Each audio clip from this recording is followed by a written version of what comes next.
The invitation arrived on a Tuesday, its gold embossed lettering gleaming mockingly in the afternoon sun. Marcus Wright and Rebecca Collins request the honor of your presence. I almost laughed at the irony. 20 years after walking out of my life, my ex-husband was getting married again. And somehow, through some cosmic joke, I've been invited. I'm Diana Matthews, but 20 years ago I was Diana Wright, wife to Marcus Wright and mother to our son James. Or at least I was, until Marcus orchestrated the greatest betrayal imaginable. The memories of that day still haunt me. I was at work when I got the call. There had been an accident at James's school. By the time I arrived at the hospital, Marcus was already there, his face grave as he told me our 6-year-old son hadn't made it. I collapsed, my world shattering into a million pieces. The following weeks were a blur of grief and confusion. Marcus handled everything. The funeral arrangements, the paperwork, even the life insurance claim. I was too devastated to question anything, too broken to notice the inconsistencies that should have raised red flags. It wasn't until 6 months later that I discovered the truth. A chance encounter at a grocery store changed everything. I was standing in the checkout line when I overheard 2 women talking. Did you see Rebecca's Facebook post from Paris? She and that Marcus guy look so happy together. And that little boy of his is adorable. My heart stopped. I knew Rebecca. She was Marcus's colleague from work. But Paris? A little boy. With trembling hands, I pulled out my phone and searched for Rebecca Collins on Facebook. Her profile was public, and there they were, Marcus, Rebecca, and a little boy who looked exactly like my James. The timestamps on the photos showed they'd been taken just weeks after James' death. My son wasn't dead. Marcus had stolen him, faked his death, and started a new life with his mistress. The revelation nearly destroyed me all over again. But this time, instead of collapsing into grief, I felt something else. Rage. Pure, white-hot rage that burned away the fog of depression I'd been living in. I immediately hired a private investigator, but Marcus had covered his tracks well.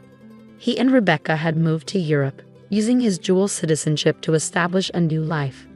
The death certificate, the funeral, everything had been carefully orchestrated to make it appear that James had died in that accident. For years, I followed their lives from afar, watching through social media as my son grew up calling another woman Mom. I saw birthdays, school events, family vacations, all the moments that should have been mine. But I couldn't do anything without risking Marcus disappearing with James again. So I waited. I built a new life for myself, channeling my pain into success. I went back to school, earned my law degree, and became a specialist in international family law. The irony wasn't lost on me. Every case I took on was driven by the knowledge that somewhere out there, my son was growing up without knowing the truth. Now, 20 years later, here was this invitation. Marcus and Rebecca were returning to the States for their wedding, a lavish affair to celebrate their love story. But what they didn't know was that I'd never stopped searching, never stopped gathering evidence. 2 months ago, my private investigator finally found something, proof of the fraud, documented evidence of how Marcus had faked James's death. More importantly, he found James himself, now 26 and working as an architect in London. I remember staring at his photo for hours. He had my eyes and Marcus's smile. But he was his own person now, shaped by a life I hadn't been part of. With shaking hands, I'd written him a letter, telling him everything. I didn't expect a response, but 3 days later, my phone rang. Is it true? His voice was deep, controlled, but I could hear the tremor in it. Did he really fake my death? Yes, I whispered, tears streaming down my face. I've spent 20 years trying to find you. The silence that followed felt eternal. Then, I want to meet you, and I want to make him pay for what he did to us. Now, as I hold this wedding invitation, I think about the plan James and I have crafted. Marcus thinks he's about to have his perfect day, celebrating his love story with the woman he left me for. He has no idea that his past is about to catch up with him. I pick up my phone and text James. The invitation arrived. Are you ready? His response comes quickly. Ready, Mom. See you in 2 weeks. I smile, running my finger over the embossed lettering one more time. Marcus Wright and Rebecca Collins request the honor of your presence. Oh, it will be my honor indeed. The day I learned Marcus had stolen our son, I died inside. But now, 20 years later, I'm about to show him exactly what that kind of death feels like. and this time there won't be any coming back from it. The next 2 weeks passed in a blur of preparation and anticipation. James flew in from London, and seeing him in person for the first time in 20 years nearly brought me to my knees. We spent hours talking, filling in the gaps of 2 decades lost. I always felt something was off. James told me one evening as we sat in my living room, photos spread out between us. "Dad, Marcus, he would get weird whenever I asked about you. Rebecca tried to convince me you died when I was little, but things didn't add up." I handed him a photo of his 6th birthday party, the last one we'd celebrated together.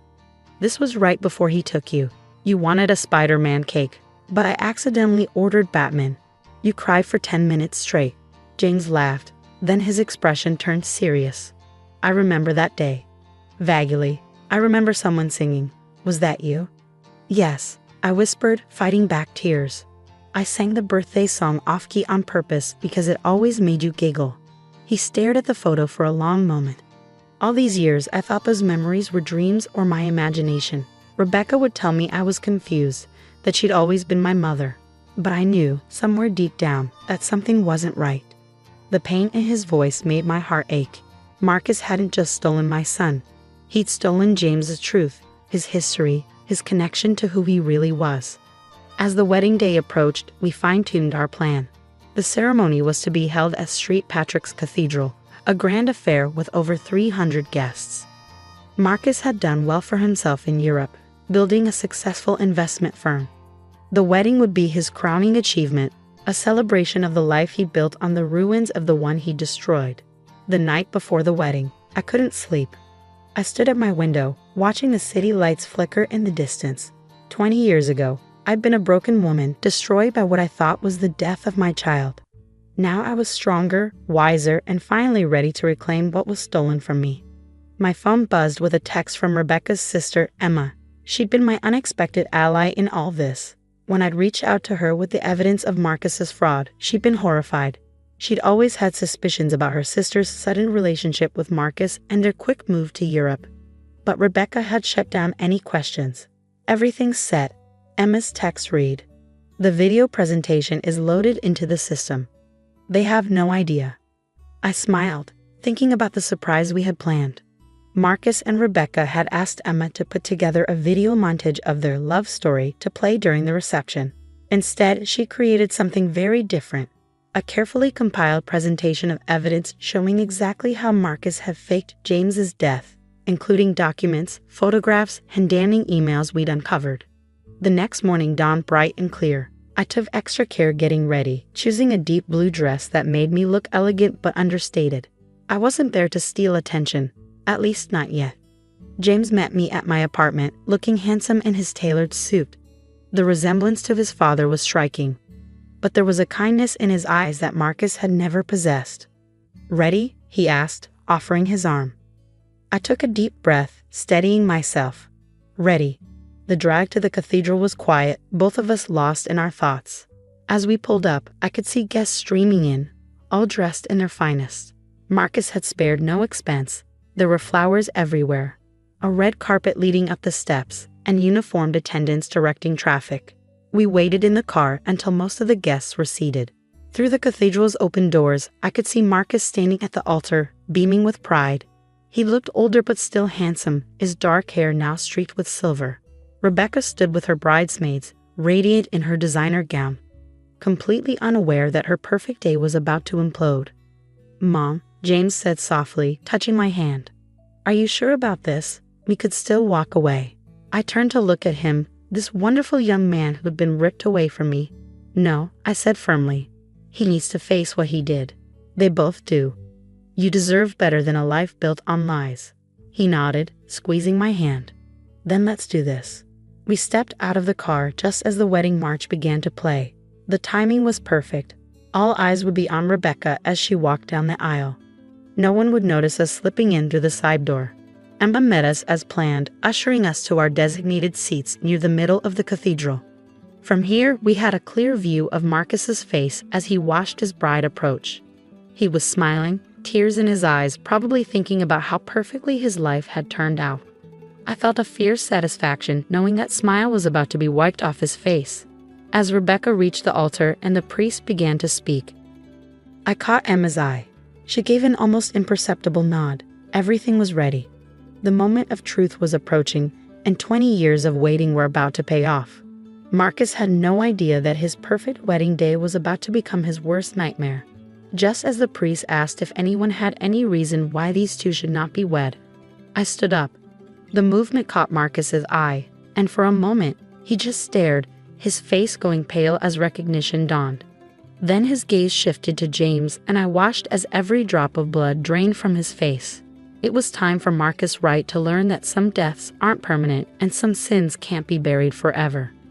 I object, I said, my voice ringing clear through the cathedral. The gasps from the guests created a wave of whispers that washed through the space. Marcus gripped the altar, his knuckles white. Diana, he managed to choke out. What are you? Then his eyes locked on James again, and he stopped breathing altogether. Rebecca turned, confusion written across her face until she saw James.